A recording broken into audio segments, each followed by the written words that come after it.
दैनिक लोक भारती समाचार पत्र के डिजिटल चैनल में सभी दर्शकों का हार्दिक स्वागत और अभिनंदन है। मैं मौजूद हूँ इस समय नवाबगंज में और नवाबगंज के वार्ड 43 में मौजूद हूँ और हमारे सामने मौजूद हैं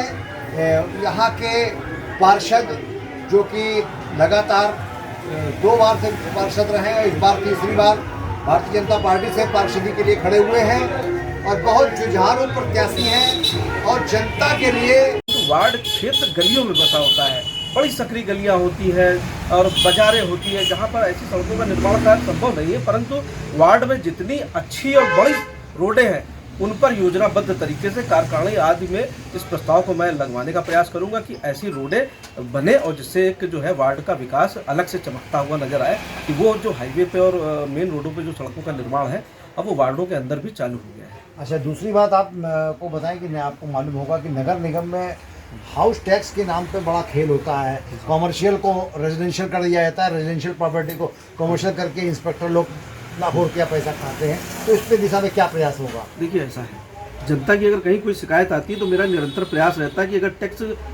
गलत है और जनता से गलत टैक्स की अगर वसूली करी जा रही है तो संबंधित अधिकारी को मैं पूरी तरीके से उस टैक्स का सुधार कराने का मैं निरंतर प्रयास करता हूं कि किसी न किसी तरीके, चूँकि देखिए जनता ही सब कुछ है हमारे लिए, जनता ही मत देती है और जनता ही चुनाव जिताती है और जनता के साथ अगर अन्याय होगा तो मैं पूरी जनता के साथ में खड़ा हूँ और मैं प्रयास में करूँगा कि इस तरीके का मामला अगर मेरे कोई संज्ञान में आता है, क्योंकि पूर्व में कई GIS सर्वे आदि कुछ कार्य जब हुए हैं तो उसमें कुछ गलतियाँ हुई हैं, कुछ खामियाँ हुई हैं, तो उन खामियों को भविष्य में सुधार कराया जाएगा और व्यक्ति को सही टैक्स पहुँचे और वो समय से जमा कर सके, ऐसी व्यवस्था सुनिश्चित करें।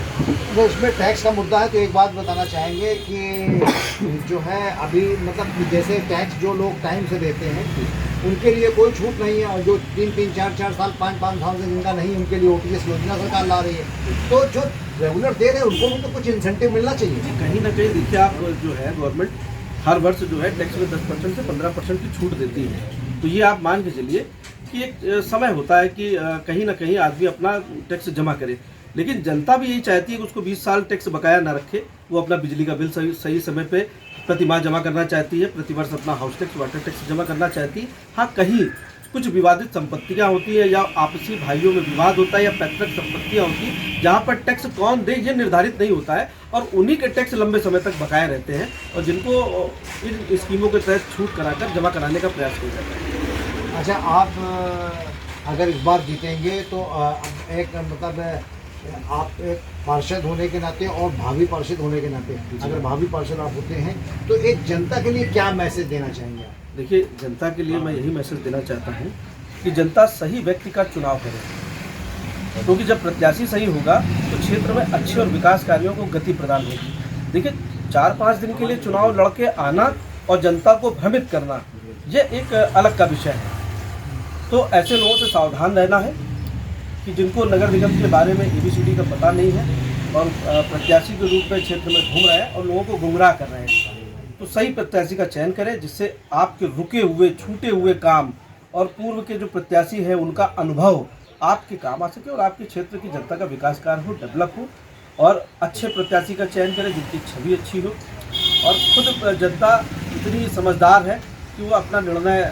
सही समय पर लेगी और आपको लगेगा कि नवाबगंज की जो ये सीट है ये बहुत अच्छे रिकॉर्ड मार्जिन से हम सभी लोग जीतेंगे और मुझे लगता है कि कानपुर की जो बढ़िया सीटों की जो जीत होगी उनमें का यहाँ की जनता का मत और दूर से ही चमकेगा और अच्छे मतों से जीतने वाली श्रेणी में नवाबगंज। तो ये थे हमारे राजकिशोर यादव जी, वार्ड 43 के भाजपा प्रत्याशी, और इनका जनता के लिए ये कहना है कि जनता किसी भ्रम में ना आए, जनता सही प्रत्याशी को चुने, क्योंकि अगर वो सही प्रत्याशी को नहीं चुनेगा तो गलत आदमी पहुंच जाएगा तो कोई विकास कार्य क्षेत्र में नहीं होगा। कैमरामैन अभिषेक शुक्ला के साथ अजय त्रिपाठी, लोक भारती, कानपुर।